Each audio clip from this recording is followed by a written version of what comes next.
This is Python's Paradise. This is your host, Greg Gilbert, aka the Python Hyena, straight out of Fredericton, New Brunswick, Canada. Ooh, And folks, here we are, April the 12th, 2022. And of course, I've had a guest on from the original Meatballs. Well, 3 sequels later, Meatballs 4 is celebrating its anniversary.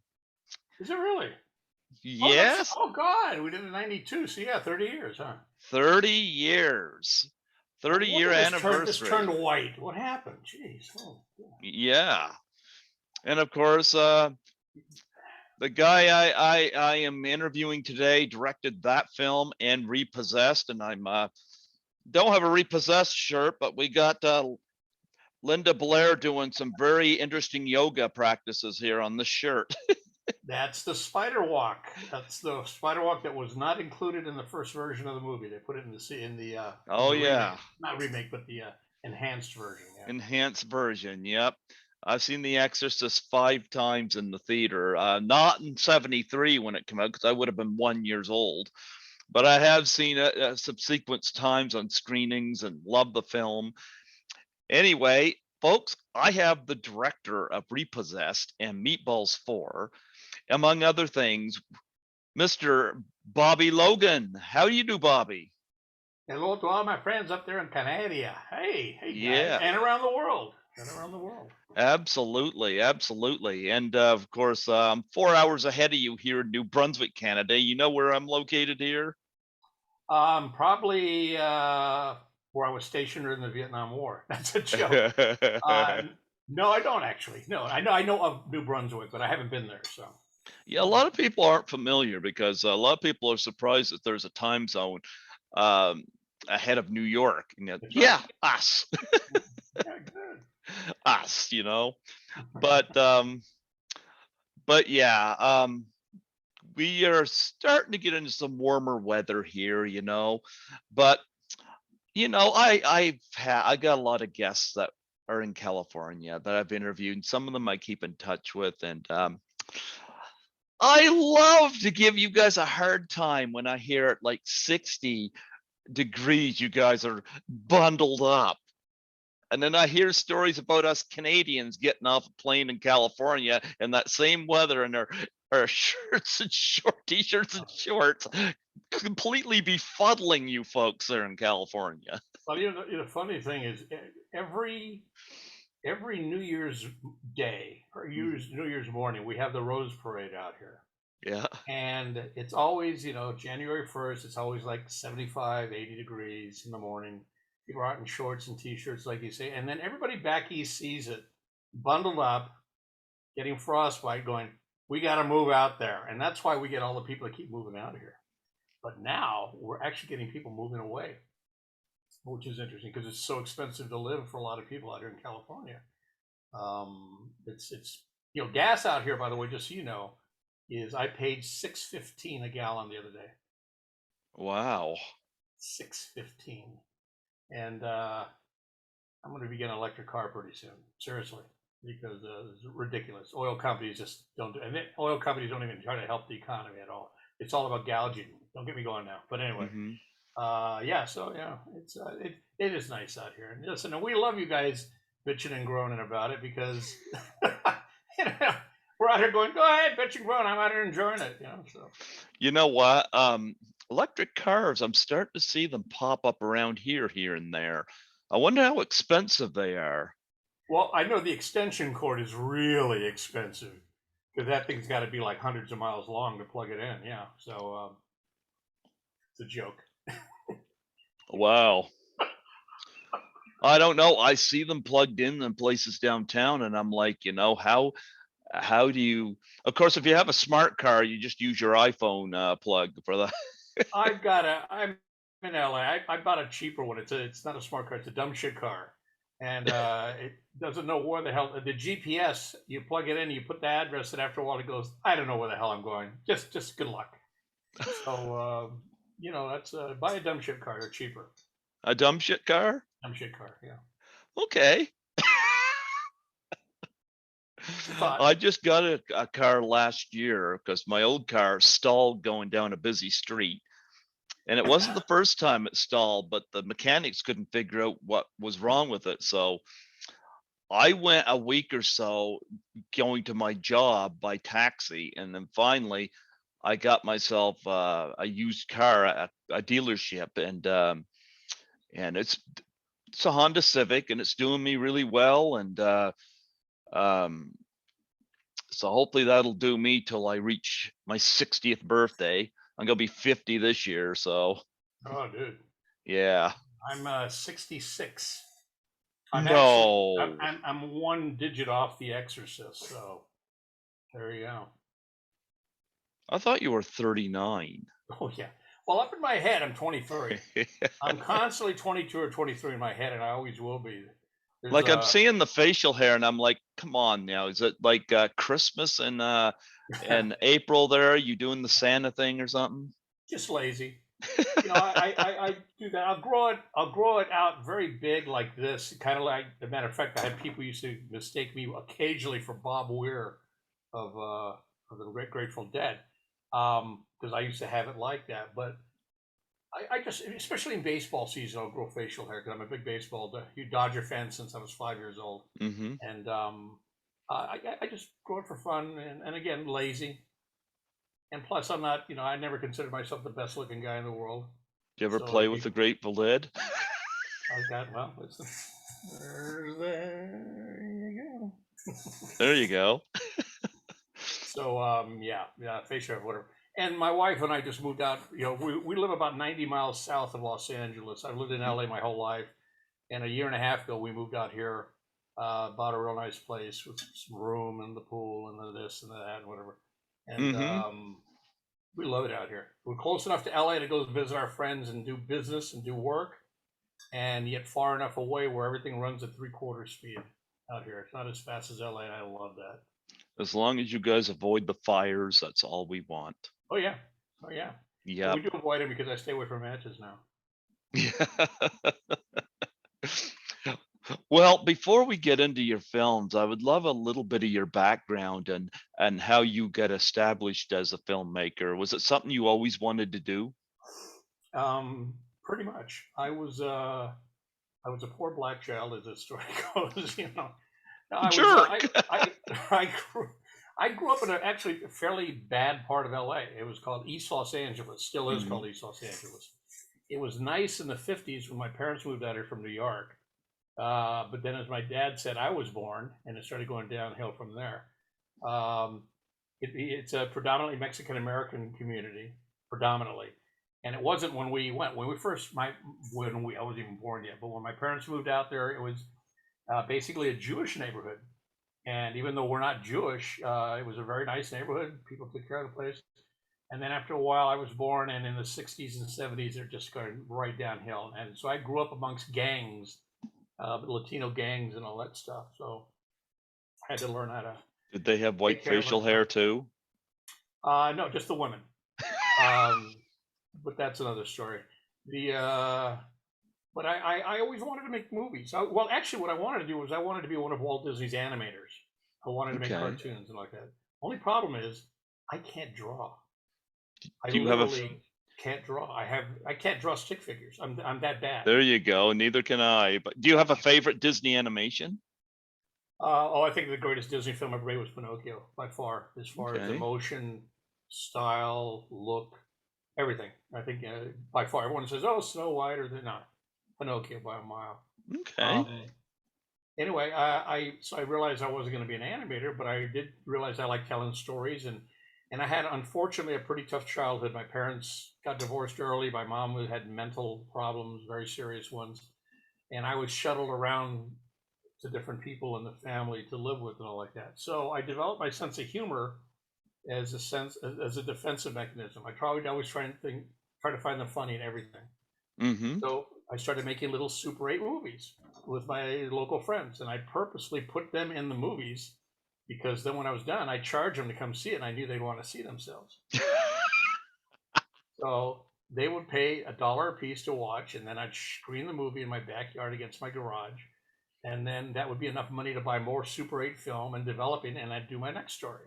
So I made about 10 of those little short films and whatever, and then that was the buggeroo that was really caught me. That and the comedy, and then well, that's how I started, I guess.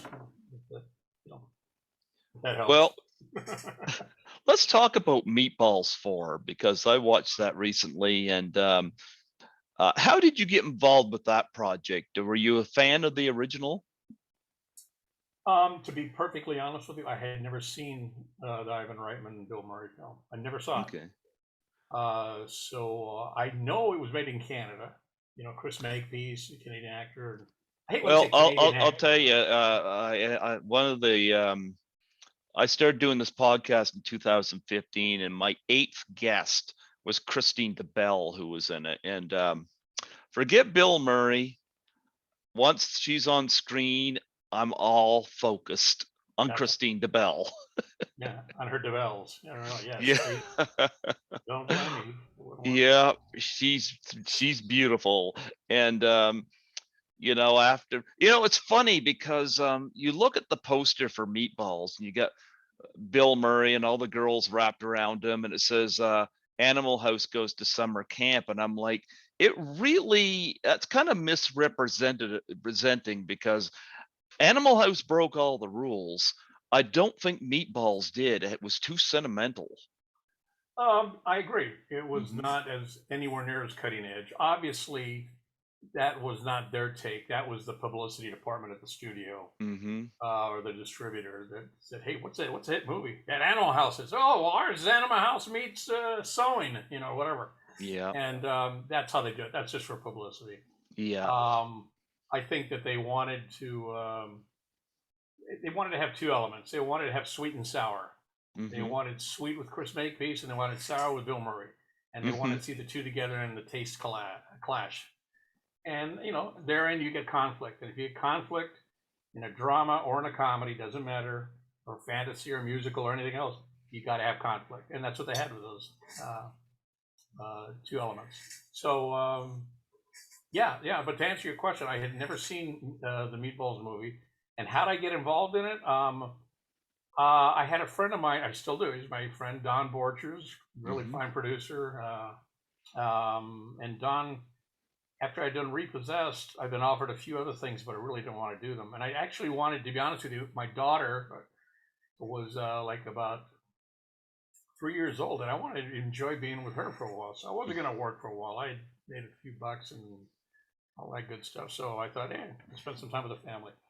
But then Don called me out of the blue and said, I got a thing. You want to do this film? And I go, what is it? And they didn't have a title. He said, no title. I said, what's it about? It's one of these, camp movies, and the kids, and they go out and they're having problems with another camp or something. And I said, don't you have a story? He goes, no, I don't have a story. I said, well, so there's no script? He goes, no, there's no script. I said, so when are you planning on shooting? He goes, in 3.5 weeks. I said, wait, you don't have a story, you don't have a script, and forget pre-production and casting and locations. You're going to be shooting in 3.5 weeks? He goes, yeah. He says, so can you write it? And if I bring you aboard, can you write it? Create the story, write it in 7 days, in a week, and then start pre-production the next Monday, have 2 weeks of pre-production, and then go shoot the film. And I went,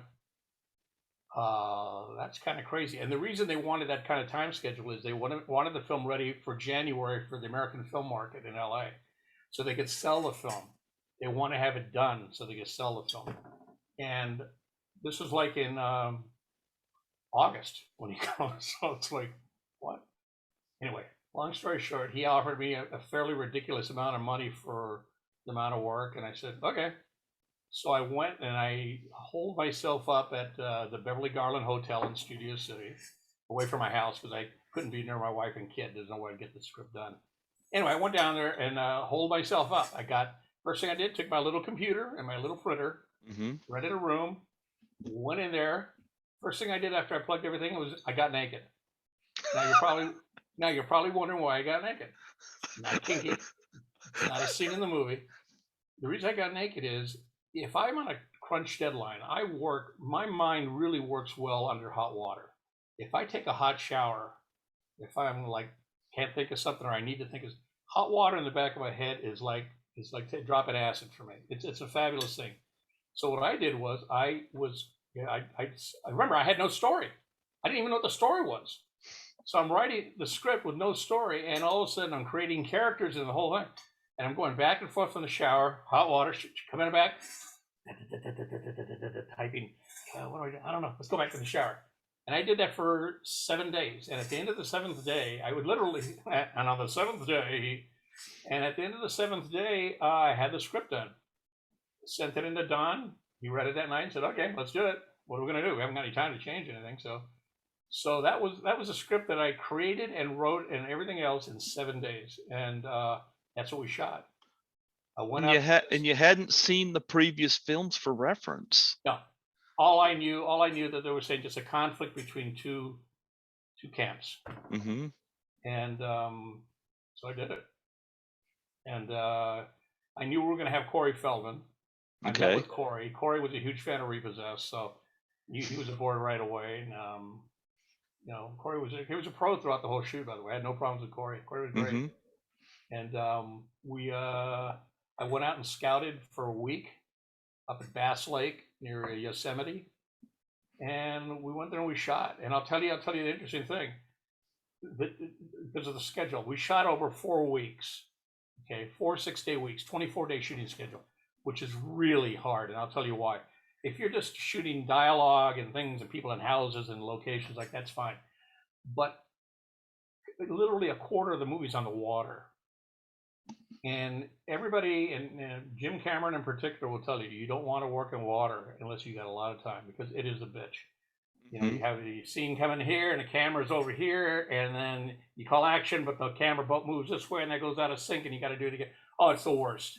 So it was tough. It was a tough shoot that way, but we got it done.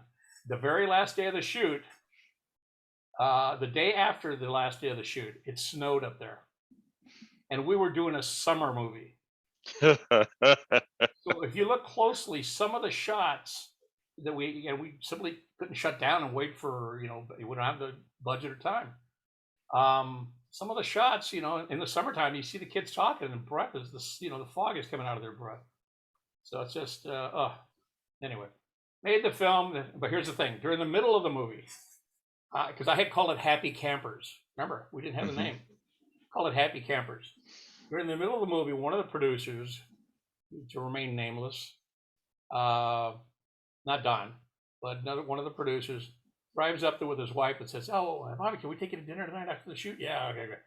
Go to dinner." And he tells me, "Well, we just bought the name Meatballs, and we want to call it Meatballs 4, because he thought he'd get a better sale with the established name." And I said, "I didn't sign a board for Meatballs 4. I didn't want to do Meatballs 4. Really, Meatballs 4."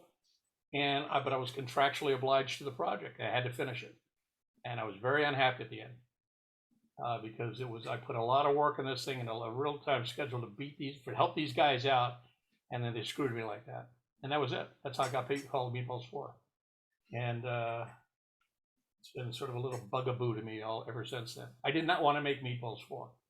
I wanted to make a little movie called Happy Campers, which is a cute name at the time and everything. But anyway, there you go. Now you know the story.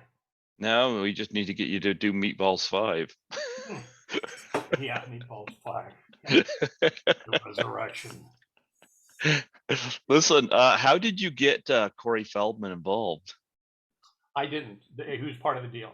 Part of the package was they offered him X amount of dollars. He was dying to do any movie because he had just done the whole heroin thing was just behind him, and not many people wanted to work with him. I didn't mind. He's a human, nice guy. So we worked together, but he was part of the package before. I had nothing to do with bringing him aboard. Okay, well, at least you had a good experience with them. So, but you had a really nice cast in it. I mean, it's funny. It just occurred to me today, Jack Nance is in this movie, and I'm like, I just booked an interview with somebody from Eraserhead.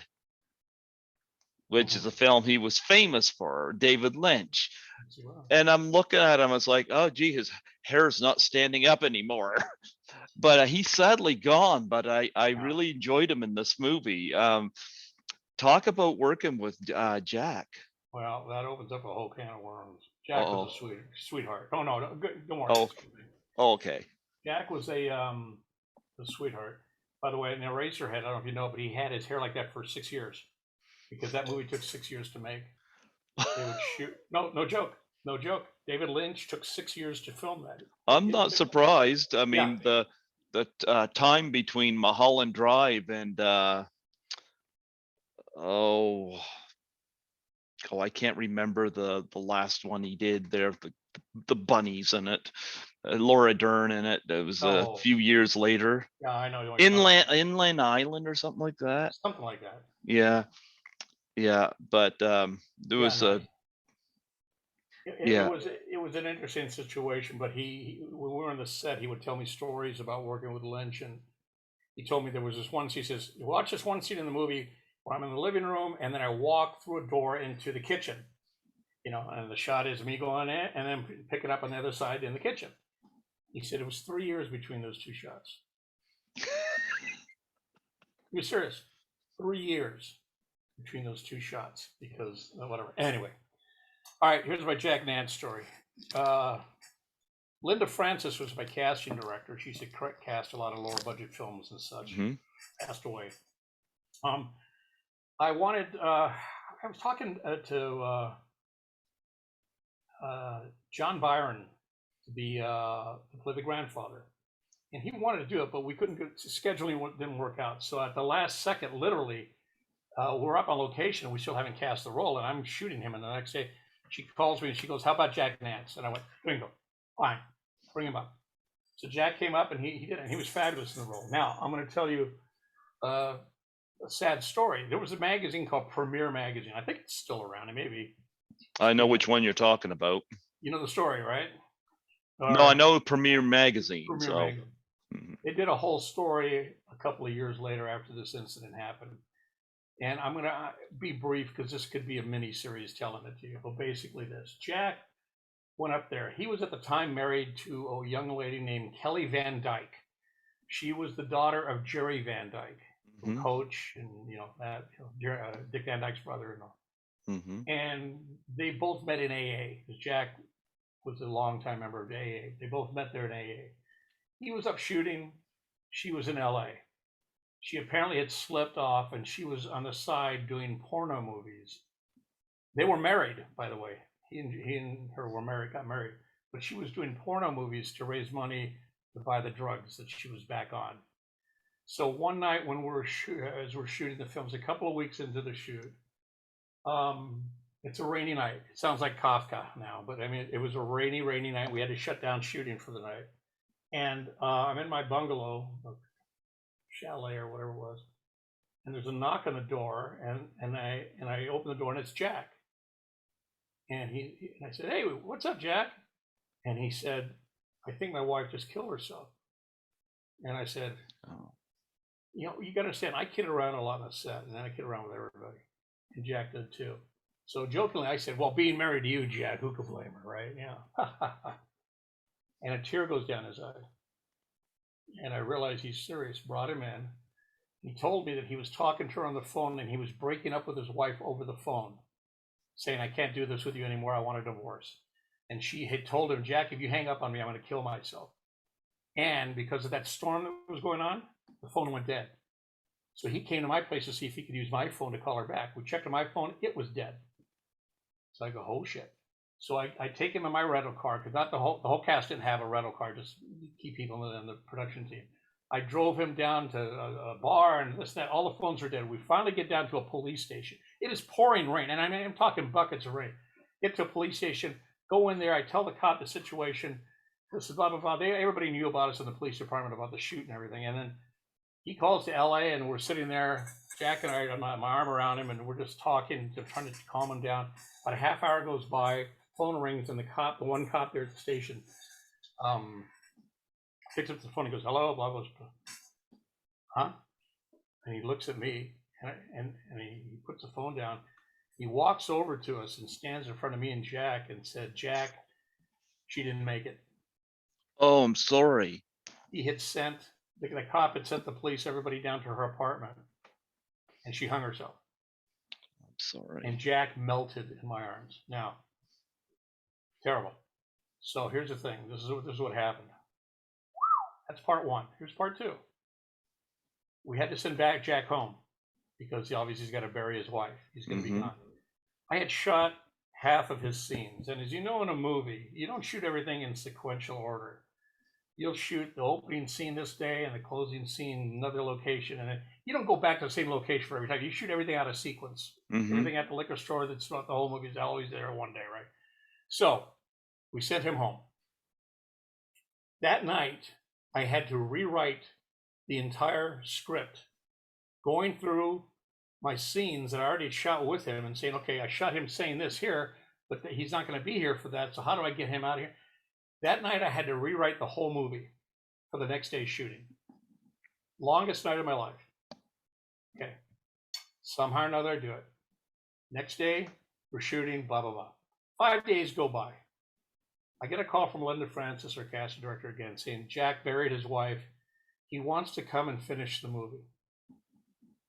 You know, he's a professional. He doesn't want to leave you guys hanging. And I told her, I rewrote the whole film. He's out of it now. No. But how am I going to tell this man, Jack, sorry, your wife died and you have finished film, but I'm cutting you out of the film. So that night, I rewrote the movie again. Having to find all the scenes we shot and what I said with it and rewrite it with him, because he was going to be coming the next day for the shoot. Next day he shows up, and I'm like, my eyes are like this now, okay? He comes in, and the very first scene we're going to shoot with him is a scene, this is why it all ties together, is a scene where he has to apologize to his granddaughter, whose name is Kelly in the movie, who I named after my daughter, Kelly. His wife's name is Kelly. He had to apologize, in this scene, he has to apologize to her for fucking everything up, for ruining their lives. It was the toughest scene in the world to shoot. The entire crew was crying. Everyone teared up when Jack did the scene. And it's in the movie. The picture is, I had this beautiful dolly shot that went in close up on him with my camera team. As soon as the dolly smooth started, it went out of focus. So all I had was the beginning, him saying his line, and I had to cut away to Corey reacting, and then my other actress reacting, and then it ended up on him close up with his final line, because everything in the middle was soft, out of focus. But anyway, that was it. And that's what happened during the shoot. And Jack stayed and finished the film, trooper that he was. A couple of days later, he was basically killed. Went to McDonald's. He went to a Winchell's donut shop. He was drunk. Met some gang guys who he got a fight with and hit him in the head, and went home, and he had a concussion. He died. So, yeah. Anyway, Premier Magazine wrote a whole story on it. I don't know. It was like 94 or something like that, 93, 94. I'm sad to hear that. Yeah. On a lighter note, look who joined me. Oh my goodness! Look at it, Luke. I'm already itching. How great is that? Look, oh, there we go. I'm sorry. How you doing, I'm allergic Skittles? to cats. I'm allergic to cats. Oh, you hear that, Skittles? Yeah, I couldn't go see the musical in New York because I started scratching. Well, then don't see the movie because that's embarrassing. I was checking my watch within 5 minutes of that movie. Oh, listen, I was checking my razor blades. No, what a cutie! I'm a golden retriever guy. I've had 5 golden retrievers. Yeah.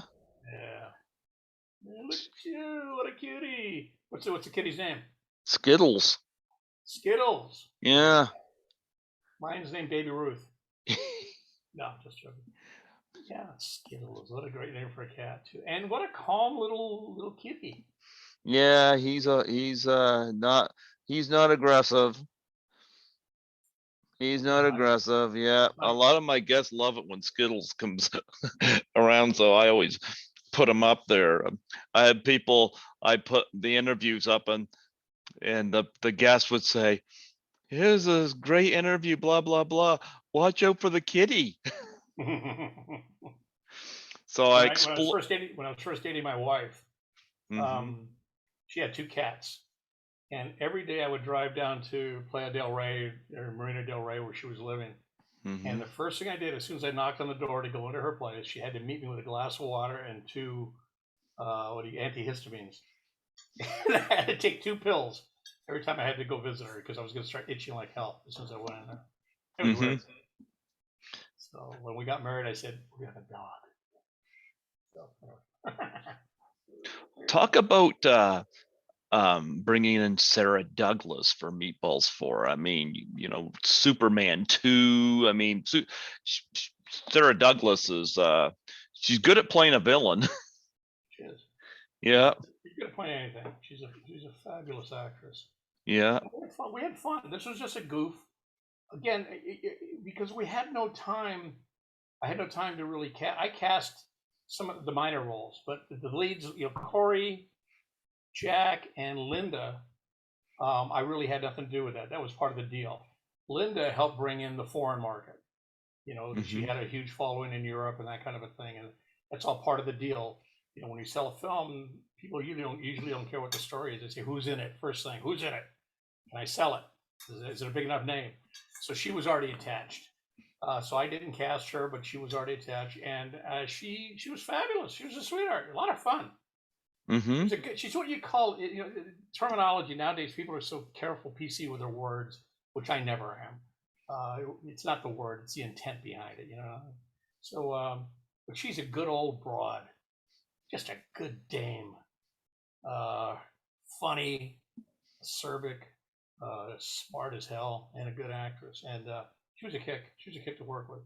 And we talked. She'd tell us stories about with shooting with Donner and this and that and so forth. So yeah. Yeah. But the And rest of the cast, I are people I got. Bentley Mitchum and let's see, Christy Tom, who was at the time dating Stallone. oh wow. Yeah, she was a Playboy playmate. Brad Grunberg was, of course, Oh, the Mike uh Victor Chris Thigpen. Makepeace of this movie. Victor Thigpen. He's a dear friend Yeah. of the state. He's one of my buddies on. If you go check my friends list on Facebook, you'll see him. Brad's there. And Ah. his brothers Greg, who did a lot of things, and they both grew up with J.J. Abrams, I think at Beverly Hills High or something like that. Yeah. And so Abrams puts Greg at least in like a lot of things he did. That ABC series that I didn't watch and everything else. So. Well, you got a number of nice looking women in this. I gotta say, Deborah Tucker as Kelly is Yeah, definitely a standout. terrific. I think she kind of quit the business, or no, she's still acting, but I think it's like small regional theater in Oregon or something like that, or I think. And then Paige French, who I thought was a terrific actress, was Yep. in Texas, I believe. I think Austin or Dallas. Um, who else? Let's see. Bo Jesse Christopher. Mm-hmm. I think everybody thought was going to go up and do really big things, and unfortunately didn't. But I think he's still a working actor. And then who was the other guy? Sorry, 66. Did I mention that? You forget a lot of things. And we got to bring up, of course, Joe Farkas as the bus driver. The bus driver, Joe Farkas. I think she recently passed away. Ah. think I read that somewhere. She recently passed away. Yeah, she was a kick in the ass. She was fun. Everybody on the bus. Yeah. So that was fun. It was a good time. But we had a few things happen, and as every production has, and not much more to say about Meatballs 4. Yeah. Repossessed, I'll talk to you about, or some of the other things I've done. But I mean, what do you want to talk about now? Your call here, sir. Well, let's talk about Repossessed, because I gotta say, I've always loved Leslie Nielsen. I mean, You love Leslie, and I'll tell you one of the things I loved about Leslie. mm-hmm. Leslie was the kind of man who was so dignified and so classy that he would just he would talk to the man and he would say things to you like, "How you doing?" And he'd say, "I'm doing really good." And how you doing, Leslie? He goes, I'm fine. And because he had this little device right there.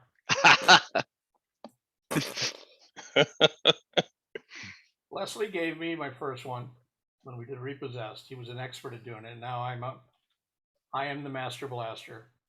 I am.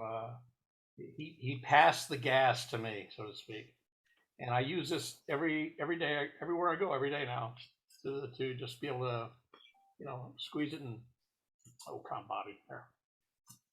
So here I am. Great, first time on live TV, and there we go. See, You know what? I'm going to tell you a story I heard about Leslie Nielsen and that thing. Mhm. I heard that I forget the film too, but he was sitting, I don't know whether it was a bar or something, but he was with sitting there. It was something to do with filming something, but he was sitting near Christopher Plummer, and he was letting that go. And then when the conversation was over, Christopher Plummer was talking to somebody else and said, "That guy really has some problems." Yeah. It's a fabulous thing because the joke is on the other people. Mm-hmm. They don't know they're being scammed. They think, oh, for example, if you were in an elevator and I walk in and join you, and then all of a sudden you hear me, a little, whatever. Again, this is my broke one. That's why there we go. I have a better one. And I do that for you're thinking, oh, poor guy, he had a little situation there that we don't want to embarrass him. But I'm embarrassing you because I would fart. I did a little farting thing, and I would look at you like, and you're gonna go, I didn't do it, and then you say, do what? I didn't fart, and I said, I didn't see you fart. I just got looking at you because you look familiar to me. That's all, and I got you hooked. So there's certain things you can do. I take it to movie theaters, not to ruin the movie for other people, but in the dark, if somebody's talking around me, I just let out one or two of those, and they move right away. So there are advantages. The nicer the restaurant, the better the situation. You go to really, $300-400 dinner restaurant. Boy, that's fun. They're all so serious, and you're there going, yeah, how much is it that ribeye? So You know what? There's videos on YouTube of various different ones you can get. Jack Vale has one called the Pooter.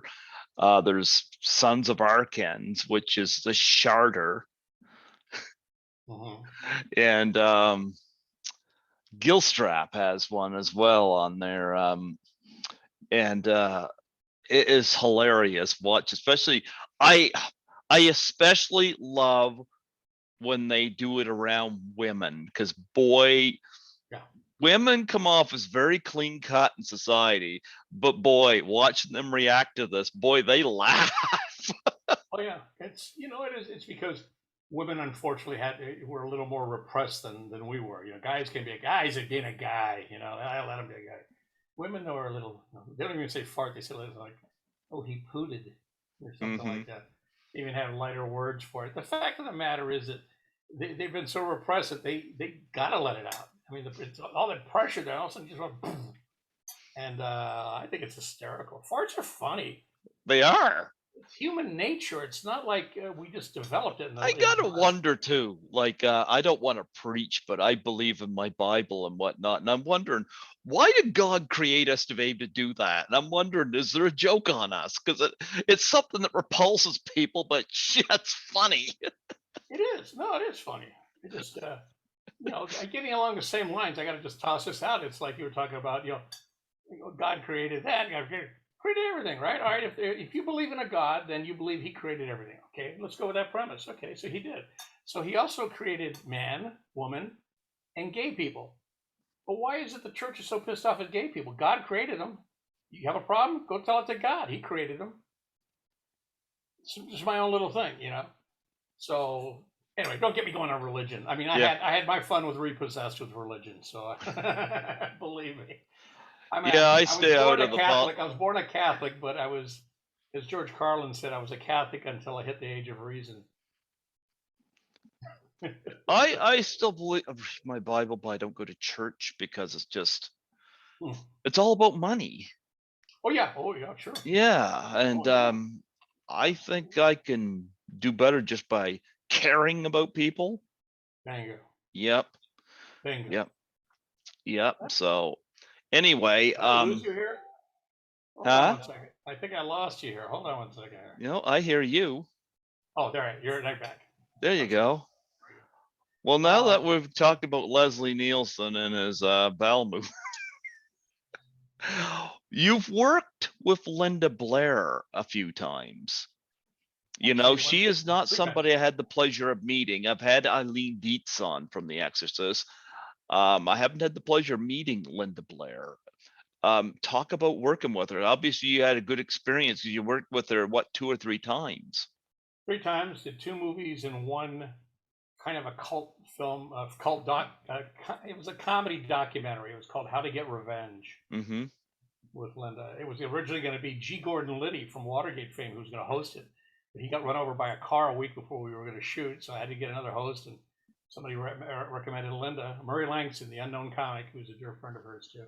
Mm-hmm. I recommended her, and I brought her aboard. So, yeah, so 3 times in 2 films. The first film was a little movie called Up Your Alley. First movie I directed and co-wrote with Murray.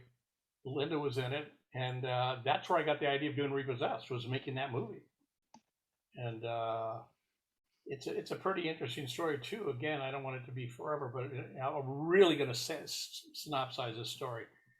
I was shooting Up Your Alley, a little 8-day shoot. Talk about 8 days to write a movie. It was 8 days to shoot this movie. It was a little $80,000 wonder. Up Your Alley was called. We had a good time making it. During the shoot, I had the idea, God, Linda Blair, blah, blah, blah, comedy exorcist. Wouldn't that be great? And the title just hit me. If it's years later, she's repossessed. Makes sense, right? So I told her the idea. She said, no, Bobby, people have made fun of me since I've done the movie and I won't do it, blah, blah, blah. Something told me to go write the screenplay anyway. So I went off and spent 6 weeks and wrote the movie.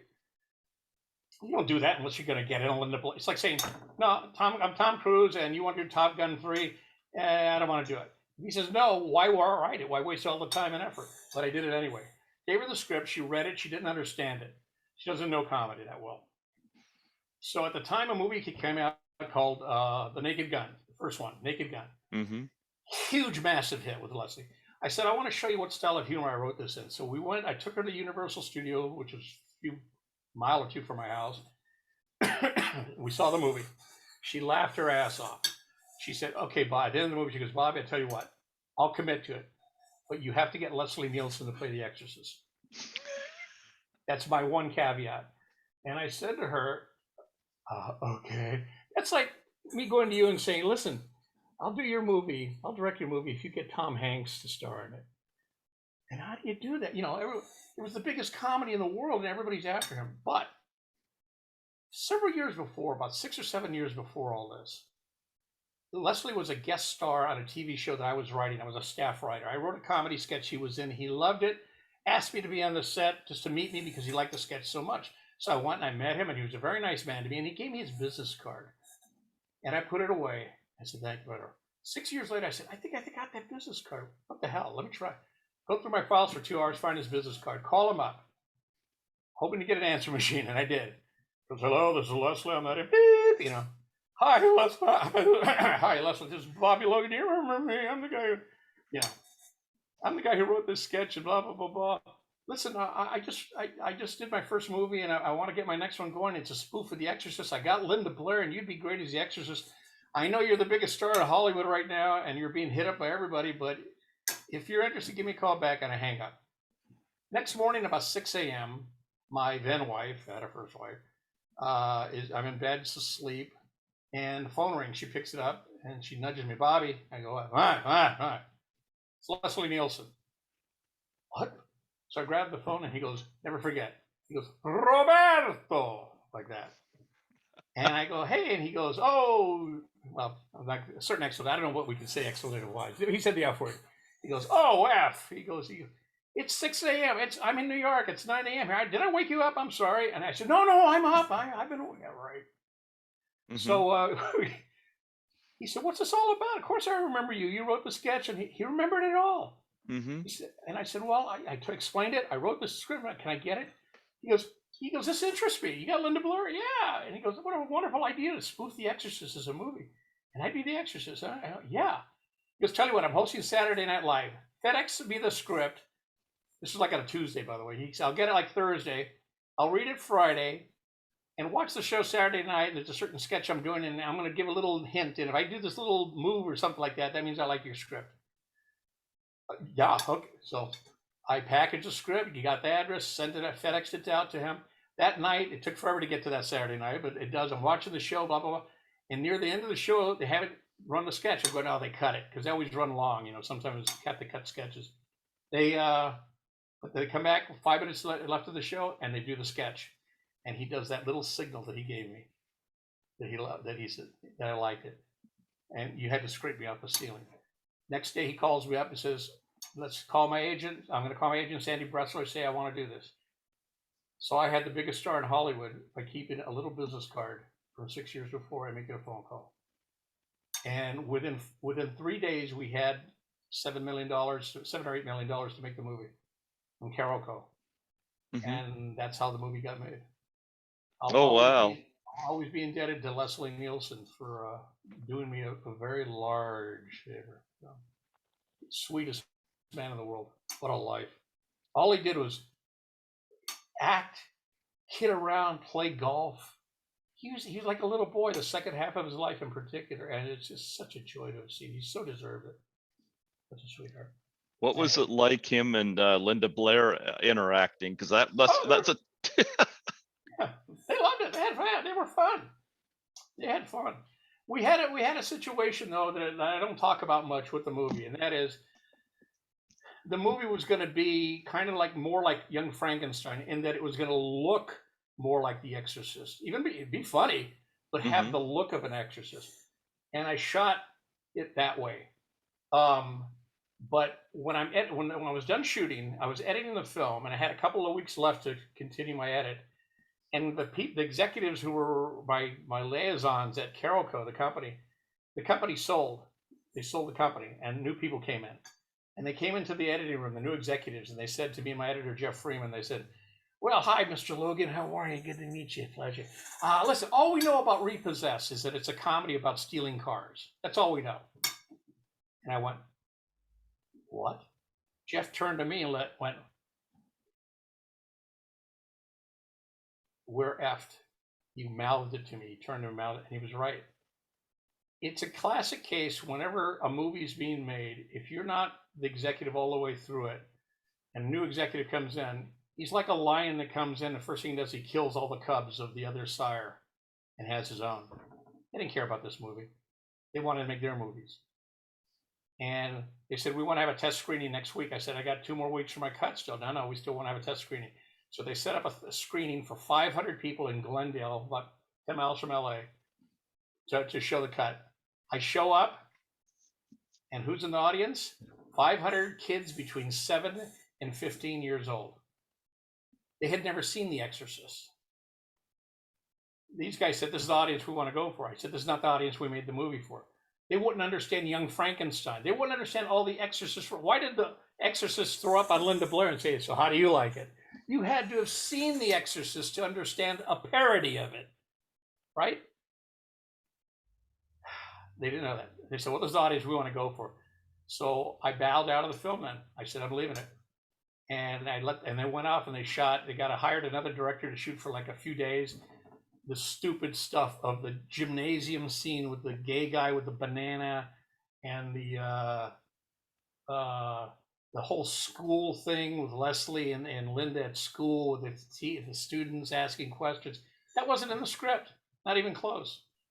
And I had a whole sub-story with Ned Beatty as being the mob guy, and I working with the mob and all. It was fabulous. Everyone loved it, but they did that. So they went off and they screwed the movie up.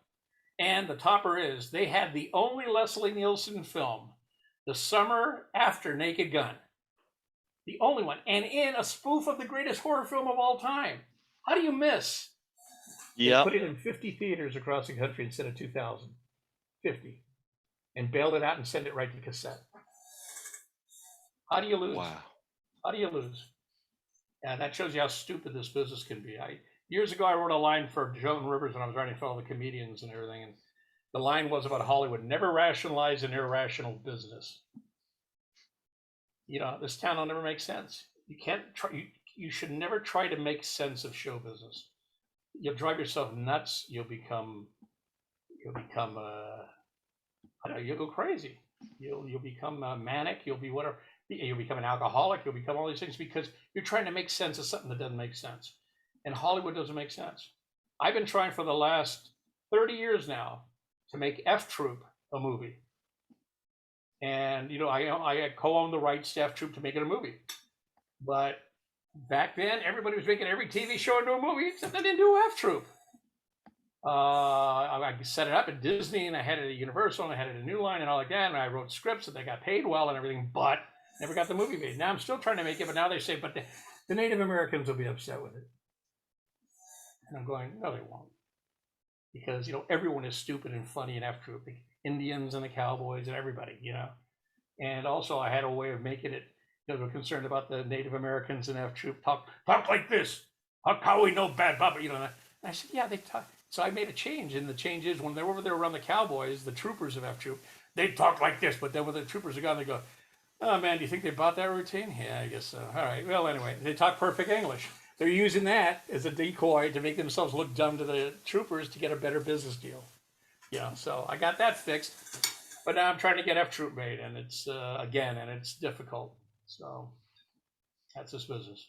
So how did Linda Blair like being thrown up on? She had fun. The funny thing, when Leslie throws up, we had a device. It was so funny. We had to have a Steve Laporte, who won the Academy Award for Beetlejuice makeup. Mm-hmm. Steve's a wonderful guy.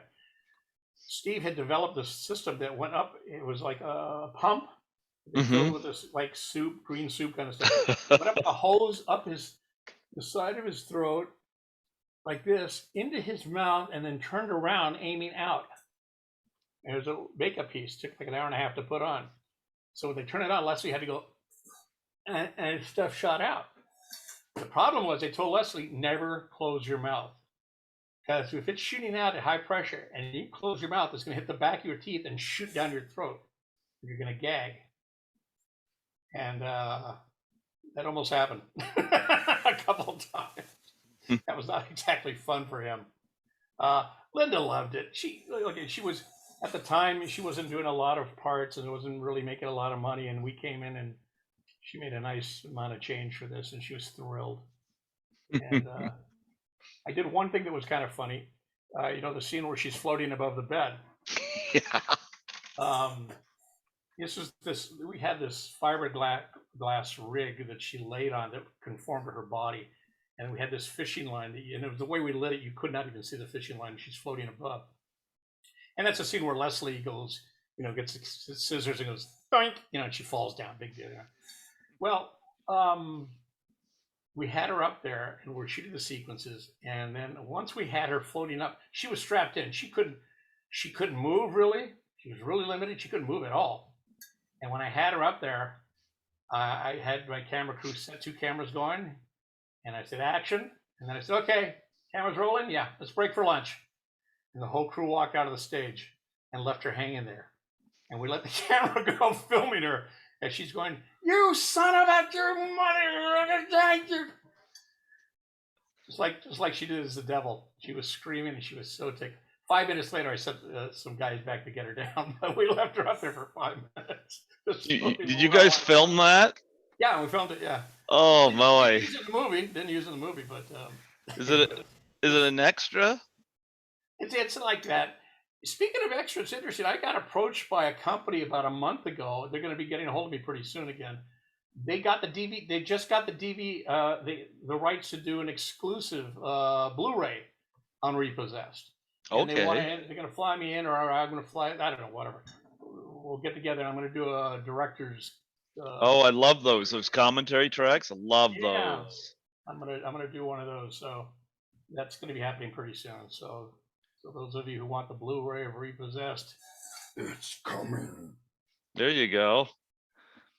So, you got like behind the scenes of Leslie Nielsen doing fart stuff? I don't know. I don't know what they've got. I don't have any of the footage. It's all Carolco had it, and I think MGM ultimately owns it now, or something like that. I'm not quite sure who has it, but it's somewhere.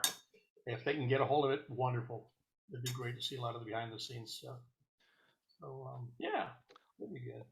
I haven't seen How to Get Revenge. Please talk about that and Linda Blair in that. It was a goof. It was at a time in the mid to late 80s, actually like 87 or 88, 87, I think. It was at a time when the home video market was exploding. You could literally get your home movies and put it on VHS, and you'd sell 100,000. So everyone's looking for great ideas. So I had a couple ideas that we shot. One was Tim Conway used to do a thing called Dorf on Golf, the little midget character that he golfed, and they sold 250,000 units in it. So I got Murray Langston, the unknown comic, and we did a thing called Life in the Bowling Line, a comedy about bowling. So I did that. Next thing we did was this thing. I had an idea. Hey, we don't even need to do a comedy documentary on getting even with people, because vicariously everyone's got at least one person in their life they like to get even with. That's the theory of it, the premise of it. So I shot a little comedy documentary, and like I said, it was going to be G. Gordon Liddy hosting it from Watergate fame. But a week before the shoot, he was in front yard of his house, and somebody in a car came by and ran him over, broke his leg, and he couldn't do it. So, and we were ready to shoot like in a few days. So Murray recommended Linda. That's where I met her, and put her in How to Get Revenge. And it's out there on the internet now, and apparently it's got a little cult following, my understanding. And it was fun. It was just an absolute goof to show you things you can do to people to, get even with them. Not to hurt them, but certainly not to make life easy for them either. That was the whole premise of it. Let's go into detail on Up Your Alley, which also Linda Blair. Yes. It's like everything I did with Linda Blair. Not really, trust me. Okay, well, Up Your Alley was just, I was being hired. At the time, I was writing for a lot of big comedians, Dangerfield, Rodney Dangerfield, Joan Rivers. Love Rodney. Yeah. Fun stories with him. But Rodney, Sam Kinison, Gary Shanley. Loved Sam Kinison. I had his brother on here in tribute to Sam. Oh, really? Yeah. Yeah. Bill's an interesting guy. Yeah. Anyway, so I was writing for all the comedians, and I was very well known for that. And I was getting hired to punch up screenplays of other movies where my name wouldn't be on it, but I'd be paid good money, and someone else would get the credit. And all right, what the hell? So I wanted to make my own movie. I had written a few scripts, but there were bigger budgeted things. I wrote a thing called the Towering Disaster, which was like the Towering Inferno, and every disaster movie in the world came into it. Tidal waves and earthquakes and bees, killer bees, and all. Just this big building. Anyway, I wrote a few of those, but they get optioned, but they never get made. So I decided to make my own movie, and I thought I got to write something low budget that I can afford. And I came up with this idea of a romantic story about a woman who's a newspaper reporter who wants to go undercover amongst the homeless in Los Angeles because there's a murderer out there killing the homeless people, and she wants to write about it. And it becomes a romantic comedy. She falls in love with one of the homeless guys, so whatever. And so I told the idea to Murray in the story, and he said, "Hey, can I write it with you?" I said, "Sure." So we wrote it together in like a couple of weeks or whatever. And then Murray decided he's going to put a hunk of his money into it, and we'd all throw a few bucks and see what we can do. And we raised like $80,000, shot it in 9 days, and it made like $3.5 million worldwide, and for $80,000. So I proved to myself I could direct. I knew I could anyway, but I proved it. And we all made some money, and we made a lot of money for the Union Rescue Mission, which we donated a big hunk of money to. And we were very proud of the movie, and it was shot in a thing called, you may have heard of it, it's on Wikipedia, it's called Film. And that was the biggest budget. I think $40,000 of the 80, half the budget was for film processing and development, because it was all on film. And that was the hard part. It had to be in 35. We shot it in 16. People think it's a student film. So we shot it in 35 millimeter to make it look like it's a real movie, And it was a joy. We shot all around LA. Locations close to us in the valley mostly, and whatever. We had a lot of our friends, besides Murray and Linda, there was Bob Zaney, terrific friend and comic. Yakov Smirnoff, Ruth Buzzy, Johnny Dark, Tom Dreesen, just a bunch of friends that appeared in it. And Our crew was about 8 people. That was it. It was funny going from that film. My next film was Repossessed. I went from an $80,000 budget with a crew of about 8 to $7 or $8 million million budget with a crew of about 100. And that was the biggest thing. We had one van here and we had 10 5-ton trucks here, that kind of a thing. So very strange. Very strange. Yeah. You still in touch with Linda Blair now? I haven't talked to her in about a year and a half, just Mhm. simply because we moved out here a year and a half ago. It's been a lot of craziness all like that. But I always get in touch with her once in a while. I think I'm going to be talking to her probably the next few weeks or so. She Yeah. lives out in Acton, California, which is out just on the edge of the desert, outside east of Los Angeles. She bought 5 acres of land, and she started an organization called Linda Blair's World Heart. And what Helping it is- dogs. Yeah, she rescues pit bulls, Mm-hmm. and she builds little houses for them. And she rescues pit bulls. That's her whole life. Pit Mm-hmm. bulls in particular. She's a very special lady. She's devoted her life now to this, and when somebody can devote their life to the lives of others, either animals or humans, I mean, that's beyond special. Mm-hmm. And she's a beyond special lady. She really is. She's a kick in the ass too. She's fun to talk to. I meant to ask you what was like working with Ned Beatty. Loved it. As a matter of fact, hold on. I'll show you something. 1 second. Just have a thought. Hang tight. Yep.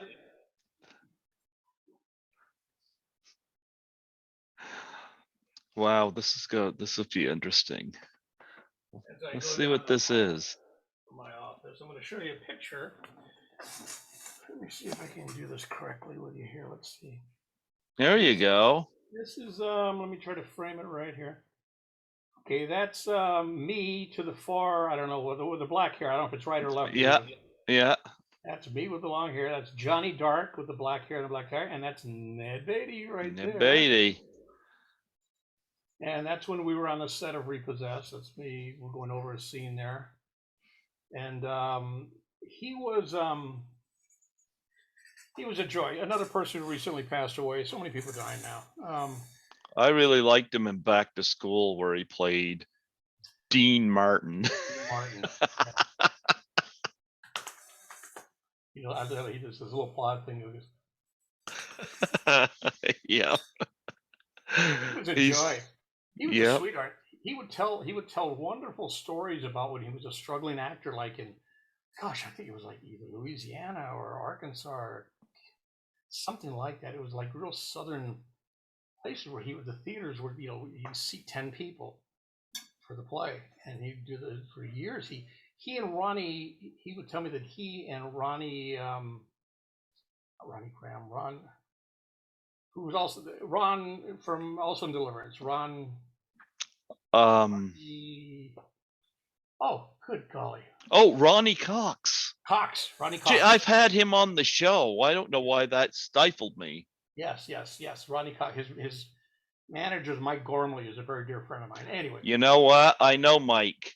Oh, do you? I've had Mike on the show twice. Oh. I know him because Lisa Langlois is a good friend of mine. And they were married. Yep. And Lisa connected me with Mike. Lisa is now a good friend of mine. She invited me to my first con. I've lived here in New Brunswick my whole life, my entire life. And it wasn't until 2017 when I had Lisa on for a second time. And this is when she moved back to Canada. We got talking about travel because I'd never gone anywhere. And because I always get homesick. I heard you. Well, Lisa made me an offer I couldn't turn down. She invited me to assist her at Horrorama in Toronto. I couldn't say no to that because I was familiar with her since the 80s for class of 1984. And it's the first time I'd ever been on a plane. I'm the only one in my family that's been on a plane. And it's funny because when I got to Toronto, it's the first time I'd never felt homesick. In fact, I would live there if I could. And I remember meeting Lisa, and she met me at Union Station. She taught me how to use the subways and streetcars, and she actually called me a few days ago because my dad passed away a week ago Monday, and she called Oh me. no, And I'm sorry. I'm so sorry. Dad had battled ALS for over 8 years, and he was a strong guy. He fought it to the end, but uh, I got to see him before he passed, and but Good. yep, I'm at peace with it. I'm glad he's not suffering. But Lisa gave me a call. I think it was Saturday. I mean, Lisa, speaking of Skittles, like she and I exchanged Christmas gifts, and she sent me a cat stocking for Skittles. So when I go to Toronto, I always see Lisa, and we have a thing at the movie theater where you go to so many movies, you get these points on scene points, and you can get free movies. And must have over 30 free movies. So when I go to Toronto, I always tell Lisa, pick some movies. We'll go see some movies. Yeah. And and we went to some Christmas parties in Toronto when Horrorama ran late one year, and she's connected me with some people, and yeah, Lisa is wonderful. But it was fun doing that first con. It opened up a lot, and she taught me about getting business cards done up and stuff like that. So actually, funny enough, Lisa's actually a reference on my resume. Oh, that's cool. Yeah, because I assisted her at that event. But Lisa's become a dear friend, and I'm glad that I had that opportunity, because I probably would be talking to you right now, not have gone anywhere outside here, and I fell in love with Toronto, and it's just a great experience. Yeah. And she trained me well on the subways and stuff. I know how to work those things, but she and I went to a screening of Black Christmas. They had a double screening there in 2019 of White Christmas and Black Christmas. She wasn't interested to see White Christmas, but she said she'd join me for Black Christmas because it was shot in Toronto. So she knew a lot of people in it. And I remember the big question she had at the end of the movie was, I wonder if Art Hendel still has that coat. And she actually gave him a call, and he answered, and yeah, apparently he still has it. Oh, that's funny. That's excellent. But I owe Lisa a lot. I absolutely love Lisa, and Mike Gormley still sends guests my way, every now and again, and yeah. So Ronnie Cox was somebody that he had sent my way. Yeah. I'm trying to figure out how. Oh, I just trying to figure out how did Ronnie Cox get into it again? Yeah, Ned Beatty. When Ned was on the set, he and Ronnie knew each other as young actors. They used to be in the South in these plays that had no audiences, basically.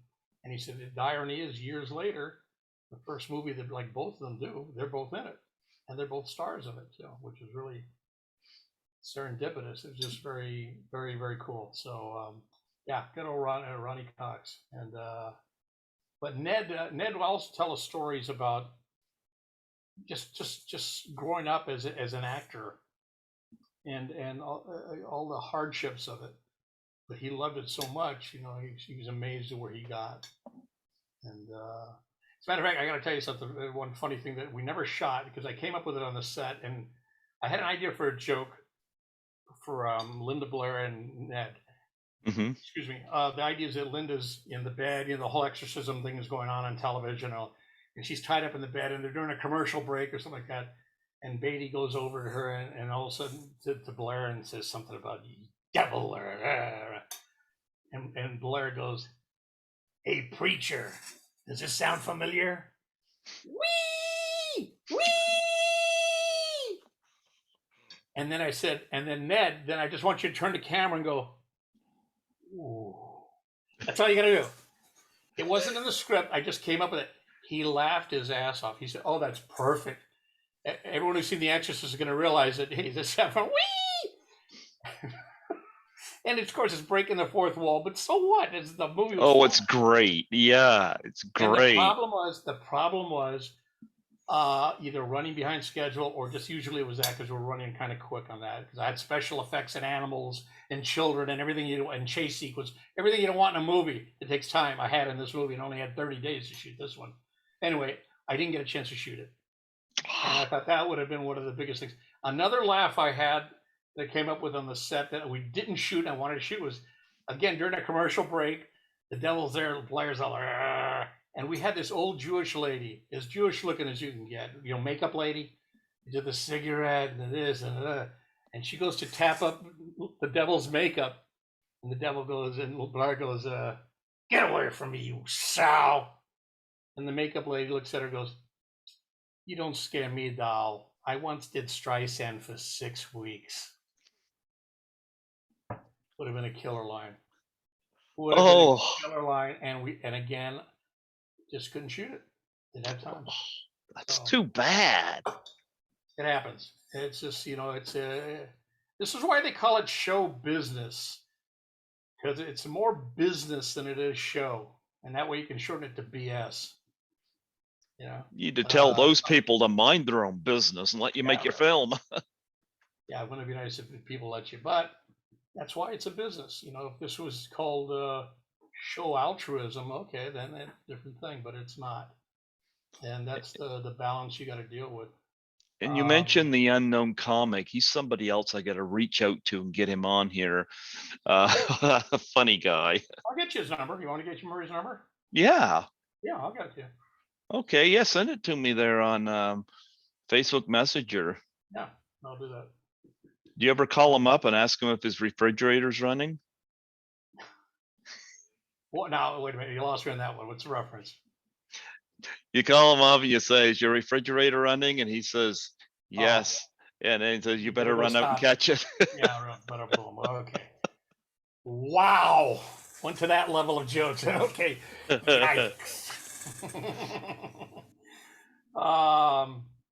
Yeah, I'd gladly have him on the show. Yeah. Yeah, I'm working on. I got 2 little things to tell you about too. Let's see. I'm working on. I just started on this. It took me 10 years to get the rights. I just got them. I think you're a little too young for. No, you may not be. In the 80s, into the early 90s, mid 80s, early 90s. Actually started in the 80s into the early 90s. The guy there was a man named Roland Stewart. He used to sneak onto television sporting events all across America with a sign that said John 3:16. Sporting events. The guy with the rainbow wig. And okay, I know who you're talking about. Yeah. It's called Rainbow Man.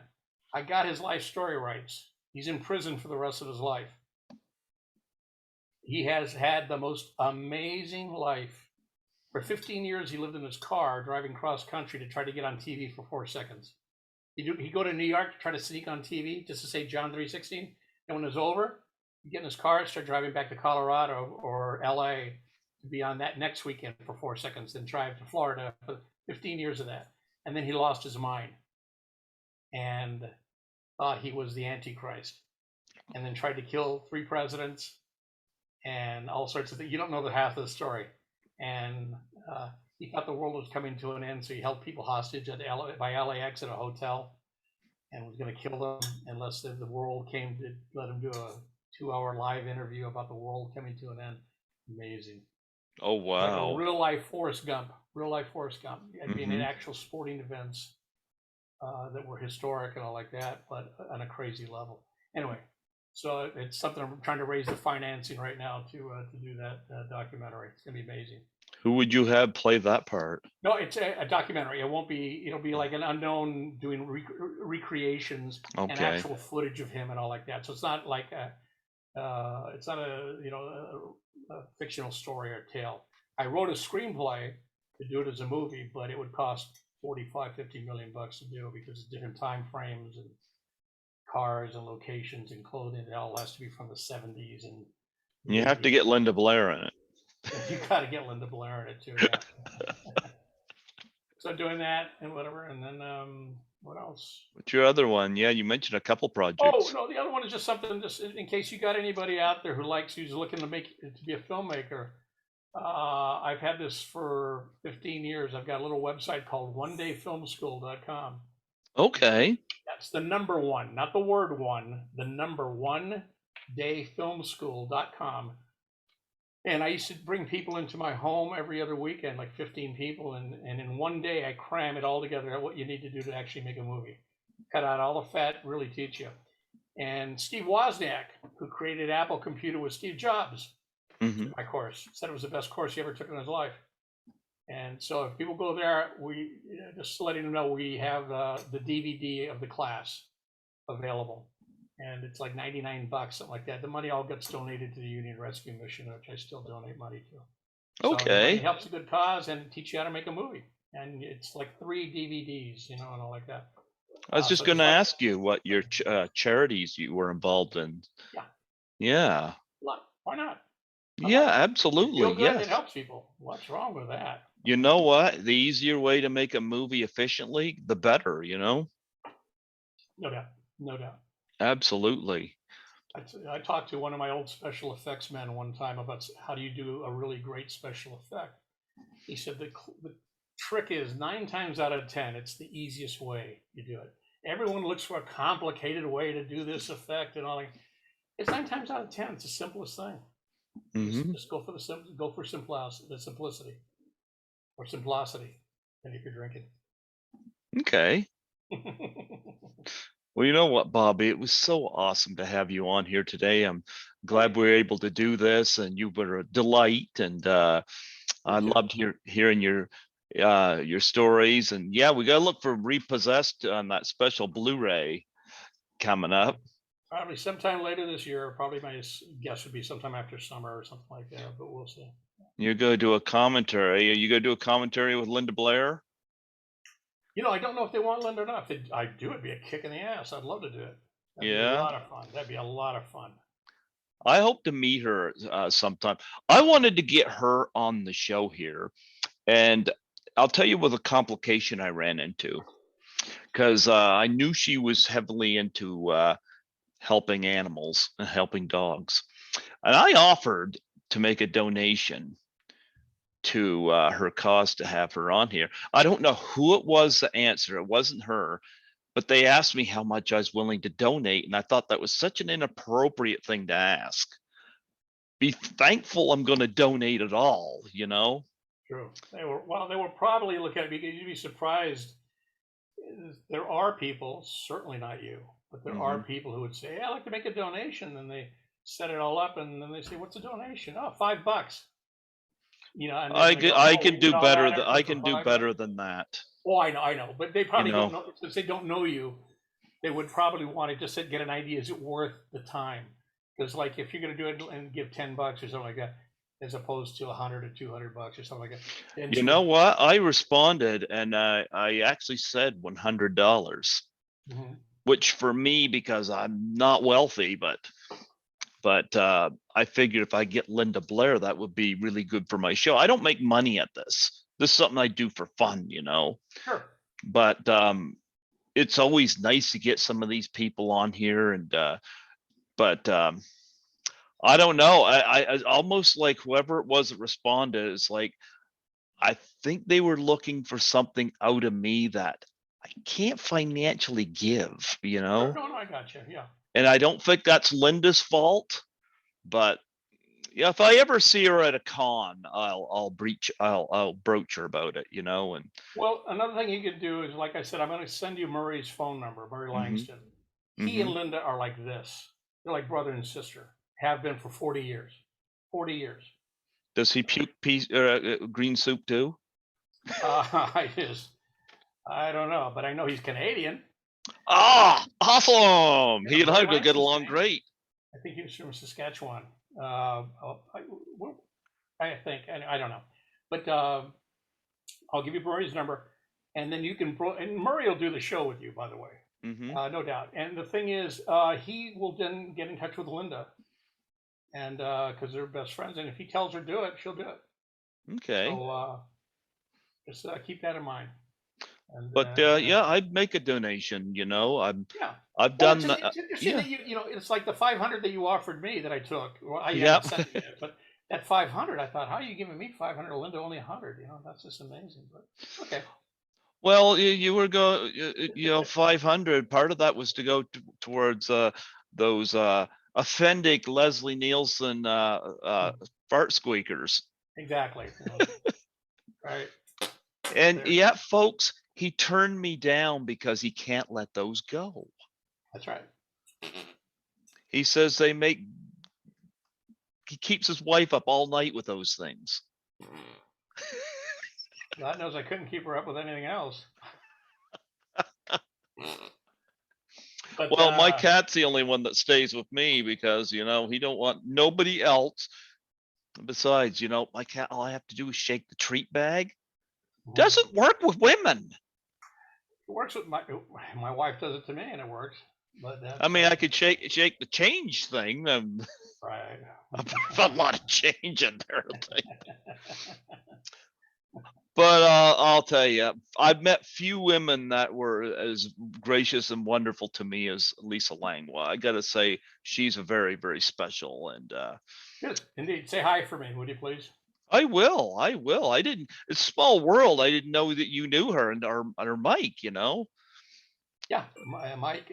Hell, I even did. Mike was teamed for years with another dear friend of mine, Jolene Pallant. They had a company where they represented people like Ronnie Cox and also Simon Lynch, from I think he's from like Greenland or something like that, a singer, really good. And yeah, did a couple of things. I even did a sizzle reel for a sizzle reel, by the way, is like a mini pilot for a show that we were trying to sell years ago called The Bitches.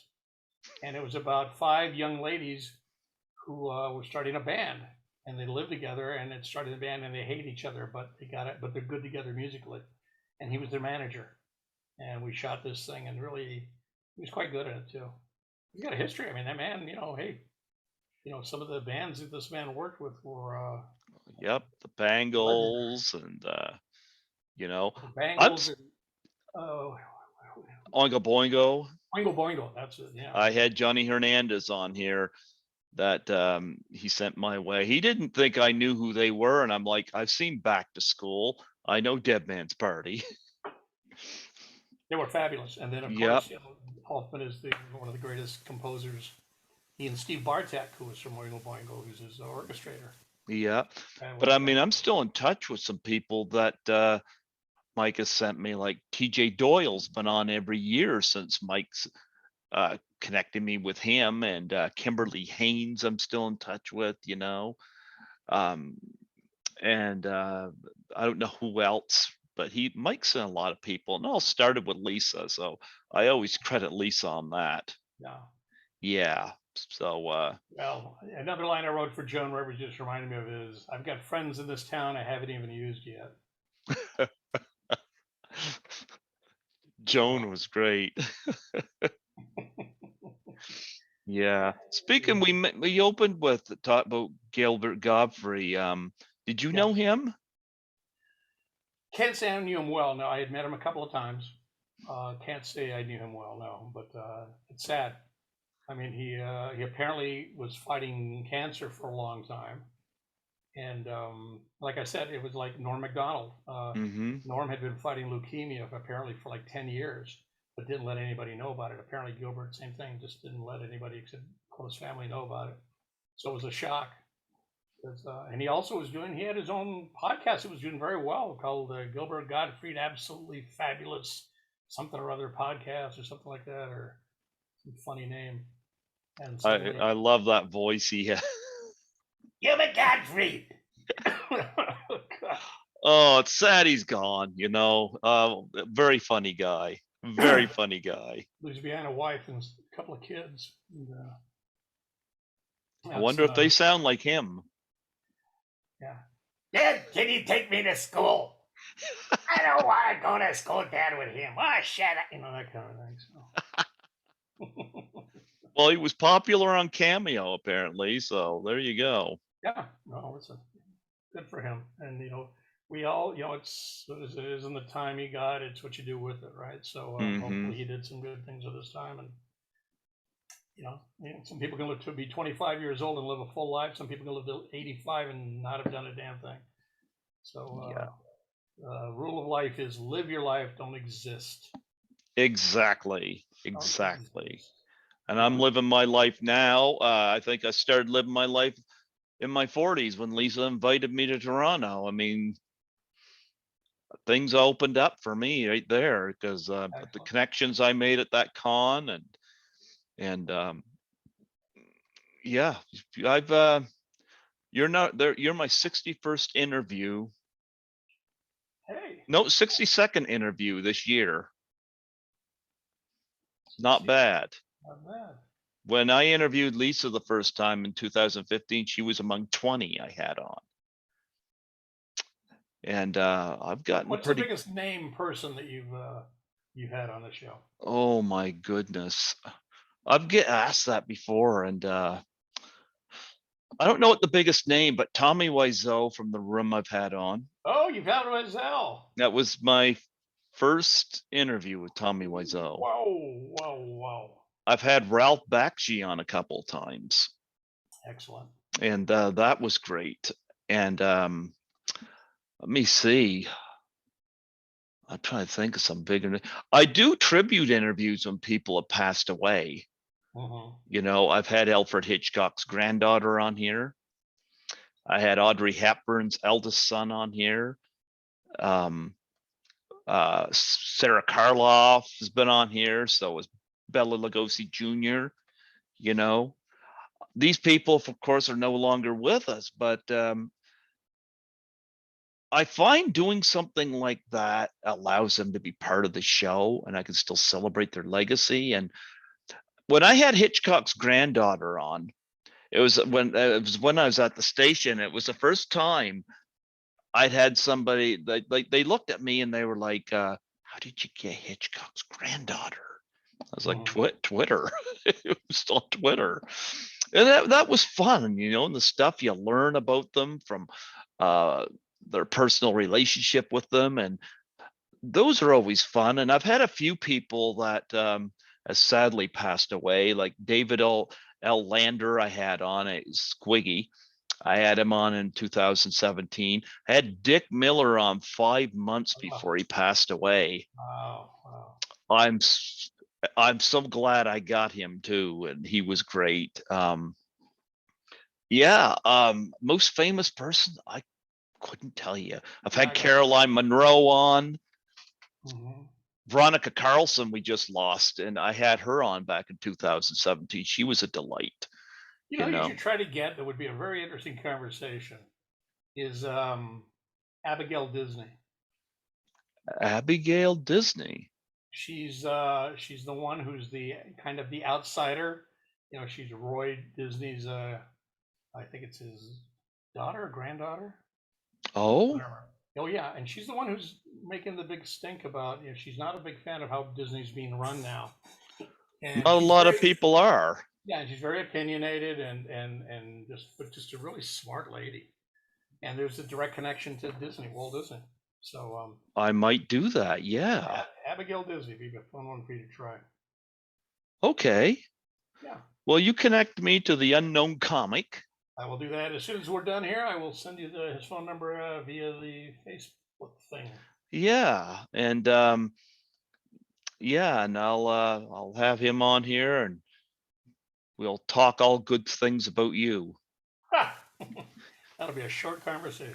Oh, I'm sure he'll say wonderful things about you. I could say wonderful things about you. I'm so delighted to have you on here today.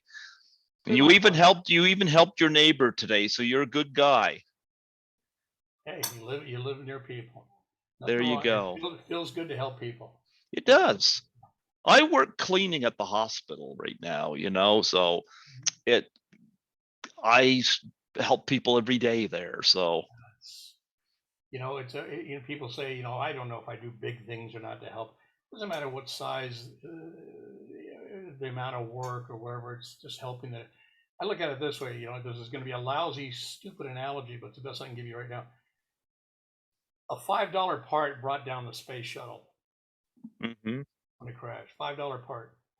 And the fact of the matter is that doesn't matter if it's a big expensive or the tiniest part. It all fits in to make things work. And if one thing goes wrong, it could just have a catastrophic effect down the road. So even your little bit of helping here and there is a big help down the road, you know. So calling Meatballs 4 brought that shuttle down. Meatballs were brought down show business. Well, you get to work with Corey Feldman, so they're in Sarah Douglas and Yeah, Jack Nant. You had some good times on there, so no doubt. You always Mhm. accept the good with the bad, and then no, it's And Deborah Tucker, who was really lovely. Deborah Tucker, who again, she's doing Little Theater somewhere in like Oregon or something like that. I think she got married and works with her husband or something like that in Little Theater. Anyway, There you go. Nice lady. There you go. Maybe they'll go do Meatballs 4 the play. Let them. Just let them. Give them free reign. There you go. Well, you know what? It was a delight having you on here today. This has been so much fun. And before I let you go, would you mind doing a plug for my show? Sure. No, of course. Just state your name and you want to mention one or two of your titles that you've directed, go for it, and say you're listening to Greg Gilbert on Python's Paradise. Hey kids, you watching? This is Bobby Logan, writer director of Reposessed with Leslie Nielsen and Meatballs 4. And I forgot Python what? What we're talking about? Greg Gilbert on Python's Paradise. Python's Paradise. Hey kids, you're watching Python's Paradise with Greg Gilbert, aren't you? And you know why you are? Because you get guys like me, Bobby Logan, writer director of Repossessed with Leslie Nielsen and Meatballs 4 with Corey Feldman. Keep watching. Tell people about this show. I am. You're going to tell the unknown comic. Okay. That was great. That was wonderful. That was wonderful. Hey. There you go. Did you actually finish that during the whole interview? What, this? Yeah. Oh, yeah. Well, there's that little extra. There you go. Give them Coca-Cola a little promotion. Yeah, they need a plug. Yeah, right. They need a plug. They need some business. Yeah, why don't I just plug some silicone? There you go. There you go.